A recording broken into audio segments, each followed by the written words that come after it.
This morning, we're expecting to hear from members of the Vermont State Police and the state's Public Safety Commissioner about some of the tactics used at last week's ICE protest in South Burlington. Dorset Street was shut down for hours last Wednesday following an ICE operation attempting to take Daniel Corona Sanchez into custody. ICE agents say he is in the country illegally. Now, lawmakers are saying they're looking for answers on the conduct of our law enforcement officers during that operation. NBC5's Yamuna Turco joins us live now with more on today's hearing and the response from local lawmakers 1 week after the incident. Yamuna? Well, public safety officials will be testifying today in a joint House and Senate Judiciary Committee meeting in Montpelier.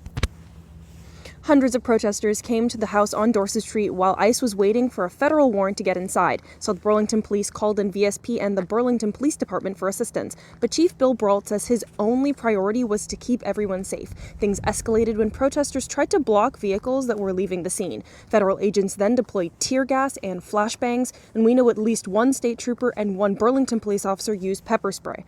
Right now, all of the state and local agencies that responded to Dorset Street last Wednesday are reviewing hours of body camera footage. Senator Keisha Hinsdale says she has questions about where Senate and local police should draw the line. Meanwhile, the state's public safety commissioner says it's an issue of authority. People understand that our local and state law enforcement, our National Guard, are not going to engage in combat necessarily with ICE, but they do feel justifiably very unsafe in the presence of ICE. Local and state police officers were put in an extraordinarily difficult position balancing multiple policy interests.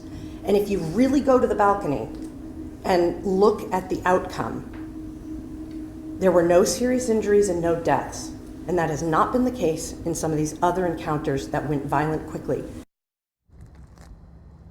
We reached out to Vermont State Police and asked if they'd received any formal complaints related to the use of force. They said those questions would be answered and addressed at today's meeting. Now, that meeting starts at 9 o'clock at the State House, and it will be streamed live on YouTube. Reporting live, Yamuna Turco, NBC5 News.